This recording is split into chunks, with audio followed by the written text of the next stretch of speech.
it's like, actually, no, here we go. Wait a second. Perfect. We got a little boxing bell here because we got a debate going on the contract brewing side, and I guess the fart sound is way better than a boxing bell. But anyway, head on over to for those that are listening. I guess our budget isn't that great, Brian. No, we rely on Google Sounds. And, wait a second, there is a gong.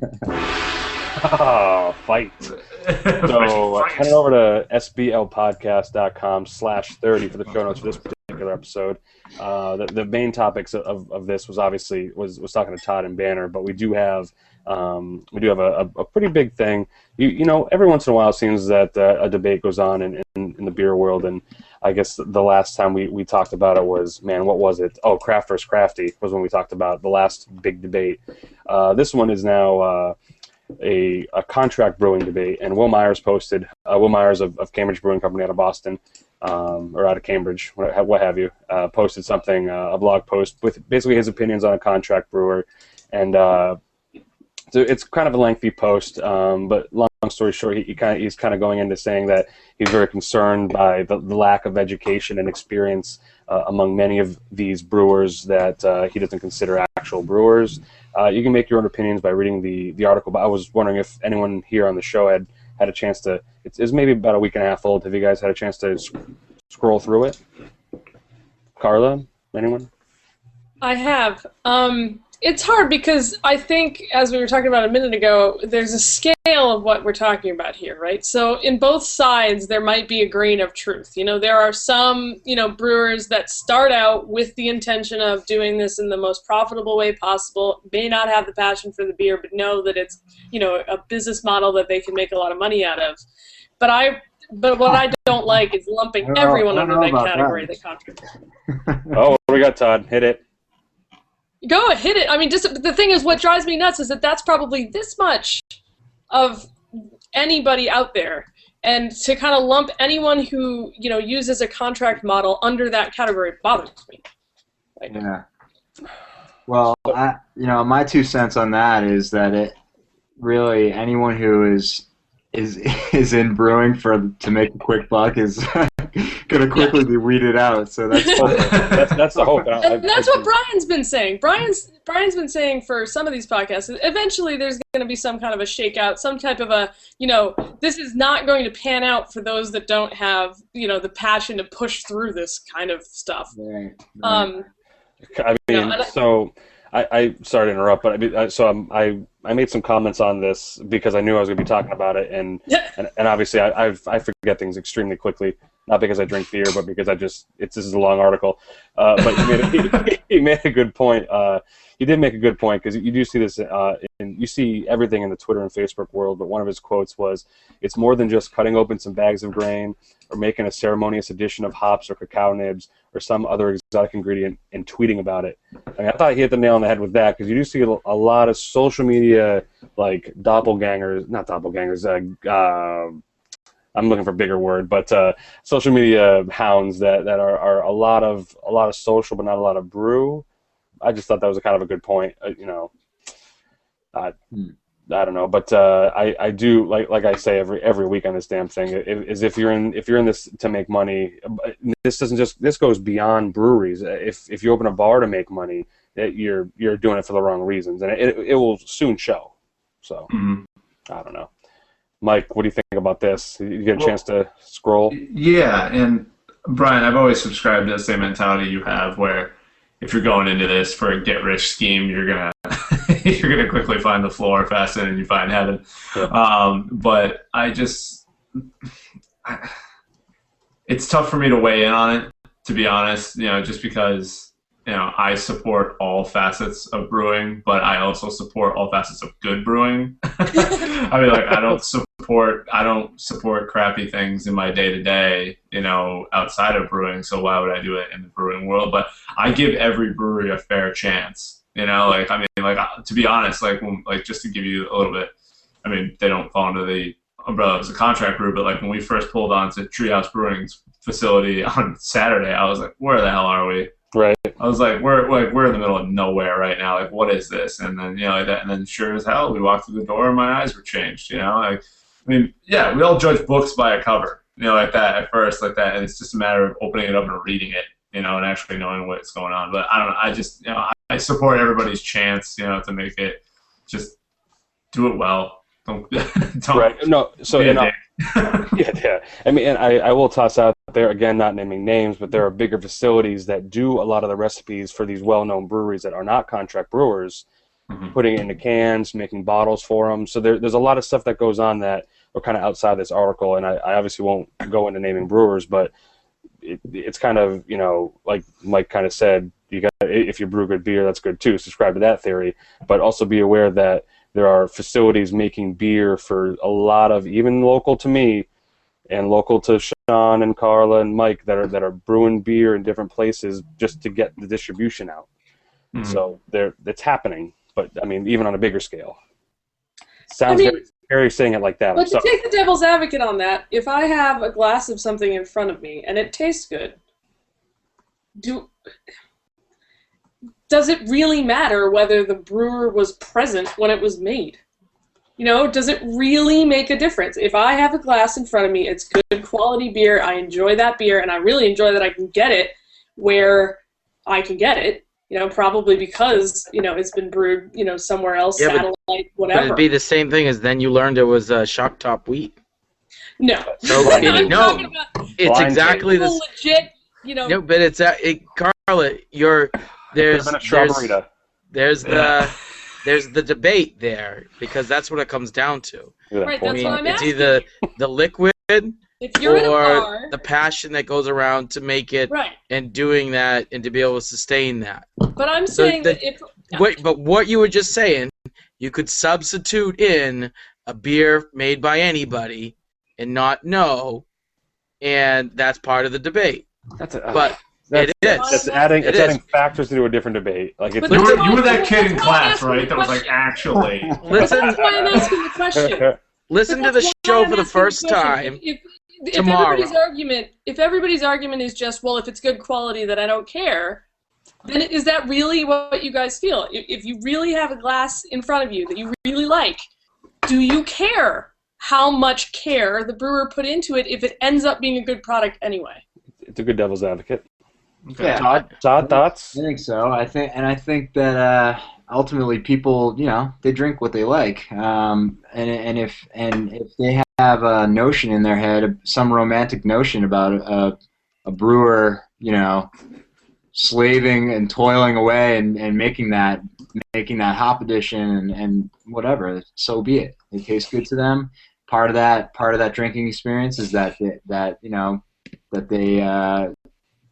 feel that way. They feel like good about romantic brewing. I personally, for me, I'm surprised.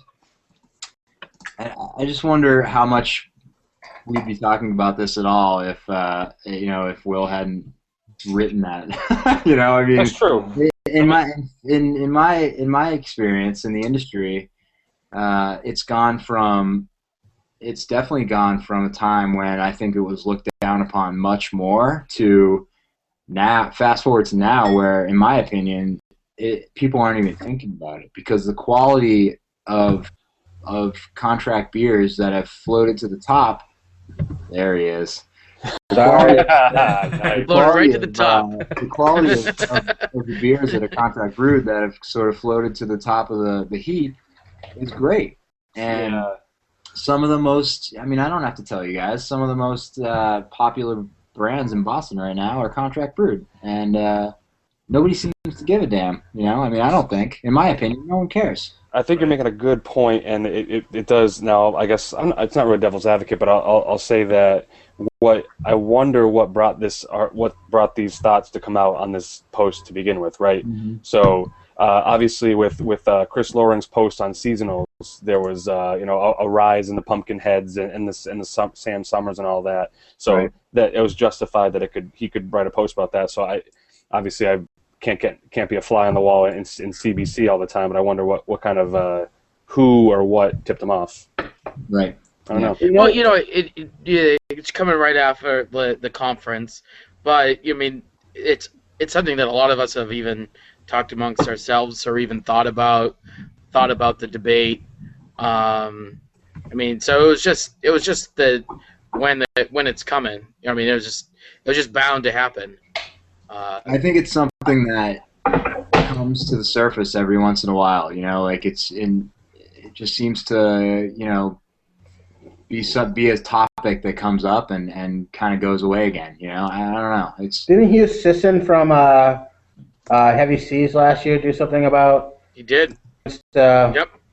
I remember him coming out with. It might not even have been a year ago. Yeah, it seemed totally out of the blue too. Yeah. So are you thinking he as in Will might be a little intimidated by what's happening, or just? I mean, because obviously, so why would he be worried about something like that?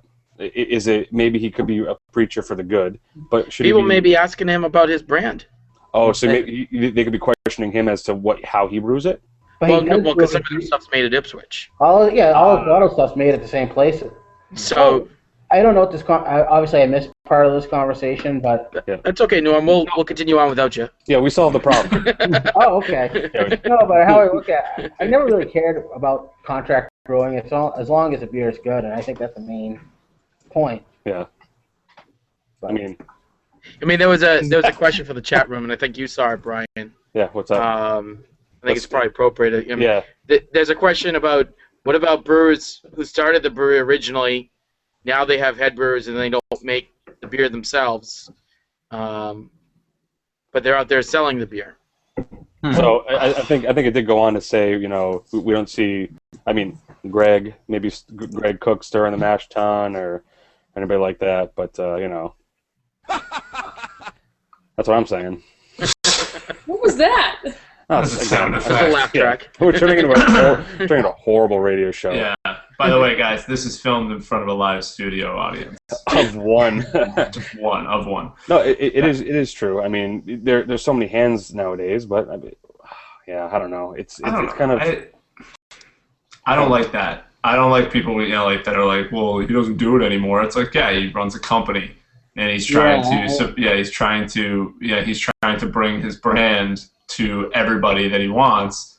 He wants to bring it to, so he brings in people that he trusts. That's usually what people do in business, and usually the same thing they do in brewing. They bring in people that they trust, and they bring in people that they care about, who think that they also in turn care about their brand. So it's like, I don't know, it's like babysitting when you think about it. It's like you bring in people that you trust to watch your kids. It's like you can't watch your children 100% of the time, and other parents don't look down at parents are like, well, they got a babysitter on Saturday. Yeah, bad parents. Look at that. What a shitty bunch of parents. They got a babysitter, and they went out and tried to. Metaphor for this. I think you were left home alone as a kid, weren't you, Mike? You got I was an only child. I had so many imaginary friends. Like I was like an imaginary court. Hey, in Belchertown, you can have as many friends as you want. Dude, I used to just get lost in the woods, and my parents would be like, "What? Oh yeah, the kid." Would you name all the trees? Oh, that's Johnny. That's Timmy. No, we don't name our trees Johnny. Because of that guy Johnny Appleseed that Norm talks about all the time. Oh God. Burn. Shout out to Lemonster. Yeah, we drive by the damn "Welcome to Lemonster" sign, and it's like home of Johnny Appleseed in plastic. Like, sorry, but that's how I see it. So I don't know. I mean, final thoughts on this? I mean, it's gone away. Like, what does it matter? It doesn't matter. I don't know. But I mean, Todd, final thoughts? I think there might be a core group of people out there who are thinking about it and who care. If you're actually out there representing a brand and you're down in the trenches and you're meeting people and selling it, and the 90% of the consumers, they're drinking your beer because they like your beer and they like the story that you're conveying. They like your marketing, I think if they find out that you don't own the brewery that's being brewed at, they're gonna say, so what? I don't even think. Right. And that, I mean, actually, that brings up kind of a secondary point about transparency, though. Like, is it your obligation to say that, or is it, or is it up to the beer drinker to find out and care, or decide to care or not? Like, I'm for all for transparency, not because it's going to dissuade me, but it's like, okay, here's what's going on. Here's who I am. You want to go see this? Come over here because we brew over at such and such. Like, to me, that's more genuine than just trying to do like a smoke and mirrors, kind of, You know, Oh, just absolutely. keep it under wraps. Yeah, I'm like, I mean, like any other experienced brewer who has a brand out there, I want a destination. That's what ultimately I would like to have a destination, tasting room, bar, something. But to be honest, Belchertown. right now, I don't have Yeah. I have no desire to maintain, manage, staff, build a brewery. No desire. And Right. hey, fine I to don't know. say. I see it as this way too. It's like before you can own, you gotta rent. Like it's just like we all do it. I do it right now. I want to own a home someday, but I don't have the means. I right didn't now, rent. so I I just bought a house. Yeah, whatever. Yeah. See, I'm there sorry. you go. Two sides of the coin. Some Me people too. can buy, some people can have to rent. But I've never once if I was drinking a beer and I found out that they were contracting out, that would never once deter me from drinking it. But mostly, I don't think anybody would really lie about that in this community because there's people like us that will call them out so quickly and be like, no, that's where they brew like that, and it's just like boom, poof, done. You can't lie. I think it used to be it kept quiet a lot more, but now with consumer awareness and just craft beer awareness in general being what it is, people are reading labels, they're looking at dates, they're looking at information on bottles. They put two and two together. If they look at a website that says, whatever, I don't know, we're from so and so, but then they look on the bottle and it says brewed under contract at such and such. They put two and two together. So yeah, I think it's out there now, and there are so many brands locally that are using that model and with great success. So it's proven successful that there's good quality beer out there. I also think it's a good business plan for someone who does want to open a brewery. Instead of starting off tiny and not being able to get your name out there, you get your name out there, build up some brand recognition. When you do, Somerville Brewing Company plans on opening a brewery, the name is already out there. The beers already have a following. That's just going to make it that much easier for them to sustain the brewery during its early days. Absolutely. Well, I mean that might close the book on this argument. I think we hit it pretty good. But so we have the Will Myers post up in the show notes, and we also have Jeff Leiter's. Is it Leader or Lighter? I would forget it. I always call him Jeff from Slum Brew. Jeff from Slum Brew, who was on an episode of this show. His response to that, and we also have Norm's commentary because I'll gonna have a little Norm. So we have that also there in the show notes. But we had a couple quick news things to get that came out last week. Quick shout outs to. And Jeff was on episode 20. Good, nice. I literally had just found it. Yes. Hey. Nice. Good research. It's like 18, 19, Jeff was on 20. I knew you guys are working for me for free, and the motivation to find the episode number wasn't there. 10 years strong, baby. Yeah. But we do have some updates from you from the Seacoast and from West Coast and all that. So coming from the Seacoast, Beer Pulse did a little heavy investigating in the name of URL searching, and found out what Todd Mott from